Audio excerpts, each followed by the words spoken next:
Welcome all to Dodo Techies. இன்னைக்கு நம்ம chapter 3 scoping ஓட hands-on practice and evaluation book back questions பார்க்கலாம். So hands-on practiceல first one என்ன கேட்டிருக்காங்கன்னா observe the following diagram and write the pseudo code for the following, which means nothing but ரொம்ப simple. இந்த indentation spacesலாம் எங்க இருக்குன்னு கரெக்டா analyse பண்ணி அதை இந்த பாக்ஸஸ்லாம் நெக்லெக்ட் பண்ணிட்டு எழுதினாலே அதோட ஆன்சர் வந்துடும். ஓகேவா? Next, choose the best answer. Which of the following? Before that, நான் உங்களை என்ன சொல்றேன்னா என்னோட பிளேலிஸ்ட்ல இதை நான் எக்ஸ்பிளைன் பண்ண இந்த லெசனை நான் எக்ஸ்பிளைன் பண்ண வீடியோஸ்லாம் நீங்க பாத்தீங்கன்னா உங்களுக்கு புக் பேக் கொஸ்டின்ஸ் அட்டென்ட் பண்றதுக்கு ரொம்ப ஈஸியா இருக்கும். அண்ட் மோர் ஓவர் நீங்க 2 மார்க்ஸ்லாம் அங்கே படிச்சிடுற மாதிரி இருக்கும். So make sure that you already attended my class in this lesson. Okay, first one. Which of the following refers to the visibility of variables in one part of the program to another part of the same program? Scope. Correct. இதுதான் ஒரு 2 mark question.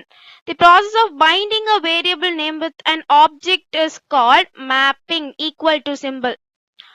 Yeah, programming language la equal to symbol, whereas in algorithm assignment operator. Okay, container for mapping names of variables to the object is called namespace. கண்டெய்னர்ன்றது important keyword. Namespace answer 2 மார்க்ஸ்ல கேட்பாங்க, அப்போ வந்து நீங்க mention பண்ணி ஆகணும்.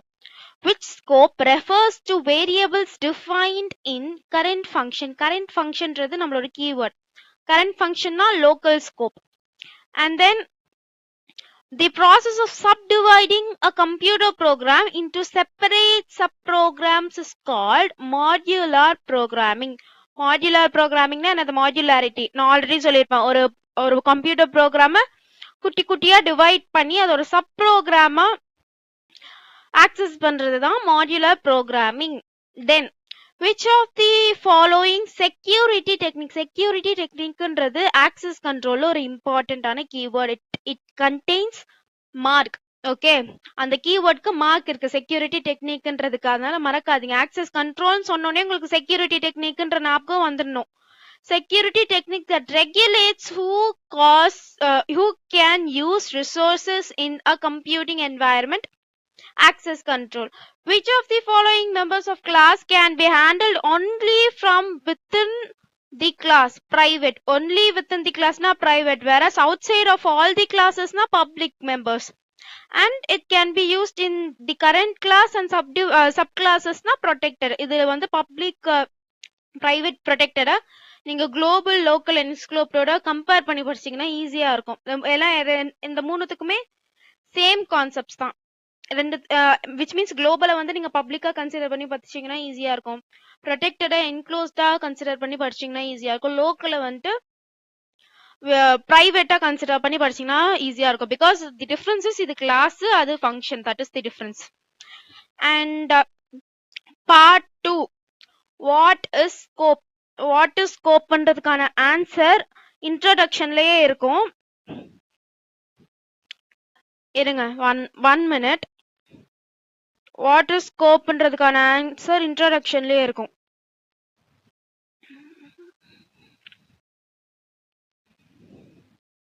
இன்ட்ரோடக்ஷன்ல இருக்கும். இங்க பாயிண்ட்ஸ் டு மொபைலே அதே தான் கொடுத்துருப்பாங்க. பட் ஸ்டில் நான் இன்ட்ரோடக்ஷன்லயே உங்களுக்கு காமிச்சிடுறேன்.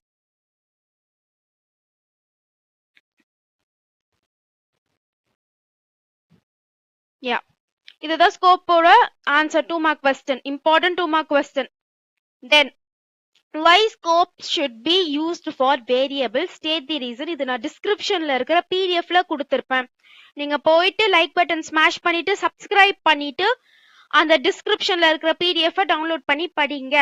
as soon as you complete your lessons, நீங்க அந்த லெசனை முடிச்ச உடனே அதோட 2 மார்க்ஸ் and 3 மார்க்ஸ் 5 மார்க்ஸ்லாம் படிச்சிட்டீங்கன்னா it will be very useful for you, because நீங்க நெக்ஸ்ட் டைம் அதை படிக்கும் போது ரிவைஸ் பண்ற மாதிரி தான் இருக்கும். It's not like physics or chemistry where you will learn first and if you do it again அது ஃப்ரெஷ்ஷாலாம் உங்களுக்கு ஃபீலே ஆகாது.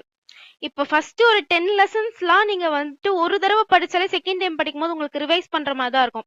ஆஃப்டர் தட் கொஞ்சம் டஃபா இருக்கும், but we will do it, we will make it easy. Okay, so why scope build இது பார்த்துட்டோம். வாட் இஸ் மேப்பிங் அதுவும் டிஸ்கிரிப்ஷன்ல கொடுத்துருக்கேன். இந்த 4 ஆன்சருமே டிஸ்கிரிப்ஷன்ல கொடுத்துருக்கேன். What do you mean by namespaces 1 mark படிக்கும் போதே சொன்னேன்.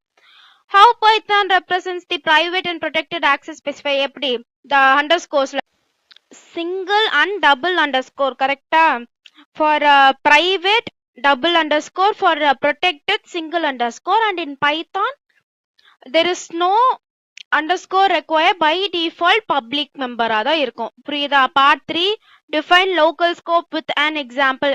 Actually my suggestion, though I have made a PDF, நான் PDF பண்ணியிருந்தாலும் பரவாயில்ல, my suggestion, I will prefer to write everything given in the textbook.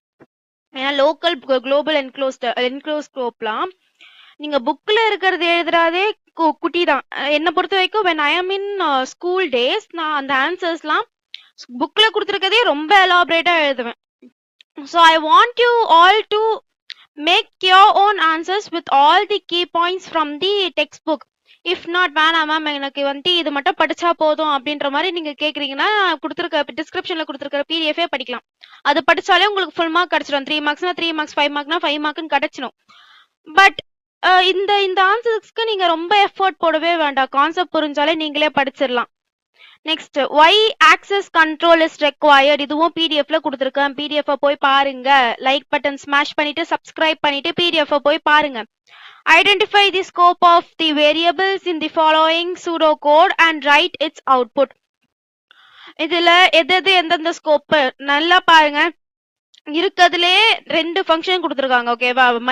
My colour, my favourite colour. My favourite கலர்ன்றது நம்மளோட inner function. அந்த inner ஃபங்க்ஷன்ல கொடுத்துருக்கிற scope வந்து local scope. இந்த 2 ஃபங்க்ஷனுக்கும் நடுவுல கொடுத்துருக்கிறது என்க்ளோஸ்டு ஸ்கோப்.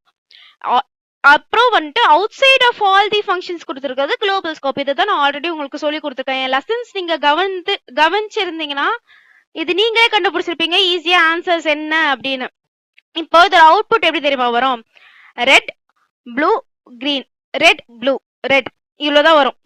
புரியலையா? டைப் பண்ணி காமிக்கிட்டா?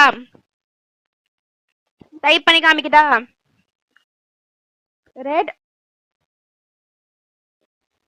ப்ளூ,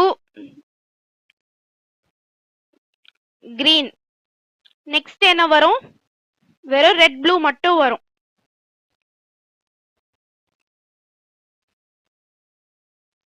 வெறும் ரெட் ப்ளூ மட்டும் வரும். நெக்ஸ்ட் என்ன வரும்? வெறும் ரெட் மட்டும் தான் வரும். வெறும் ரெட் மட்டும் தான் வரும். இதுதான் இதோட answer output. Okay, next part 4. Explain the types of scope for variable or LEGV rule with example. என்ன கேட்டிருக்காங்க? LEGV rule. அகைன் நான் ரொம்ப ஹைப் கொடுக்குற ஆன்சர். புரியுதா? ஒன்னொன்னுத்தையுமே நீங்க வந்து எலாபரேட்டா எழுதுங்க. என்ன கேட்டீங்கன்னா இப்ப என்ன சொல்றேன்னா, இப்ப இந்த LEGV rule இங்க ஆரம்பிக்குதா? ஃபர்ஸ்ட் ஸ்கோப்னா என்னன்னு எழுதுங்க. I'll give you an idea. First ஸ்கோப்னா என்னன்னு எழுதுங்க. ஓகேவா? நெக்ஸ்ட் இங்க இருந்தே எழுதுங்க. லோக்கல்னா என்ன, என்க்ளோஸ்டா என்ன, குளோபல்னா என்னன்னு ஃபர்ஸ்ட் பிரீஃப் பண்ணுங்க. அதை அப்ரிவியேட் பண்ணி அதோட கீ பாயிண்ட்ஸ் மட்டும் இங்க எழுதுங்க. அப்புறம் அதை ஒரு டயக்ராமா எக்ஸ்பிளைன் பண்ணுங்க. நெக்ஸ்ட் கண்டென்ட்டுக்கு வாங்க. இதெல்லாம் பண்ணும் போது you can really make your paper very worth. புரியுதா? there'll be some questions உங்களோட கொஸ்டின் பேப்பர்லயே வந்துட்டு ஈஸியா உங்களுக்கு தெரியும். இந்த கொஸ்டின்ஸ்லாம் நம்ம ரொம்ப எலாபரேட்டா எழுதணும்னா your evaluator will know that you understand the concepts. இதெல்லாம் வந்துட்டு நீங்க கண்டென்ட் படிக்கணும் அப்படின்னு அவசியம் இல்லை. இதெல்லாம் நீங்க புரிஞ்சாலே எழுதிடலாம். டைப்ஸ் ஆஃப் வேரியபிள் ஸ்கோப்ஸ்லாம் ரொம்ப ஈஸியான answer. You can even elaborate. புக்ல வந்து 3 சென்டென்ஸ் கொடுத்திருந்தா கூட you can make it as 5 or 10. Local scope refers to variable defined current function. Current function first look இதெல்லாம் கரெக்டா எழுதிடுங்க. கண்டென்ட் எழுதுங்க, ஒரு எக்ஸாம்பிள் எழுதுங்க, அதை டிஃபரன்ஷியேட் பண்ணி காமிங்க. இப்படி எழுதணுமான்னு கேட்டா யா எழுதலாம். But still I use to do இதை மட்டும் எழுதுவேன், நான் இப்படி எழுத மாட்டேன்.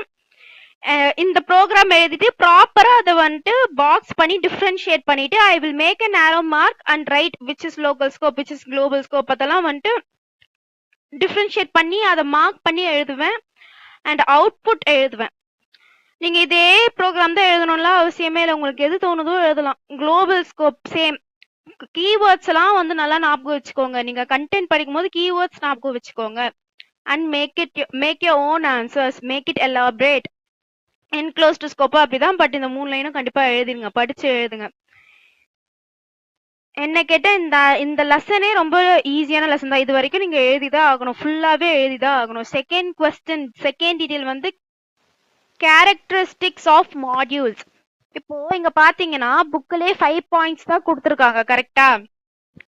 ஃபார் எக்ஸாம்பிள் நான் இதை 3 மார்க்ஸ்க்கு கேட்கறேன் அப்படின்னும் போது what will I expect? Minimum 6 points எழுதிருக்கணும்னு எக்ஸ்பெக்ட் பண்ணுவேன், கரெக்டா? ஆனா இங்க 5 பாயிண்ட்ஸ் தான் இருக்கு. அப்போ எனி ஆஃப் தி பாயிண்டா அவங்க 2 மார்க்கா டிவைட் பண்ணுவாங்க. உங்களுக்கு புரியுதா? எல்லாத்தையுமே வந்துட்டு இப்போ யோசிச்சு பாத்தீங்கன்னா, இப்போ இதை நான் 3 மார்க்ஸ்க்கு கேட்கறேன்னா ஐ நீட் 6 பாயிண்ட்ஸ், கரெக்டா?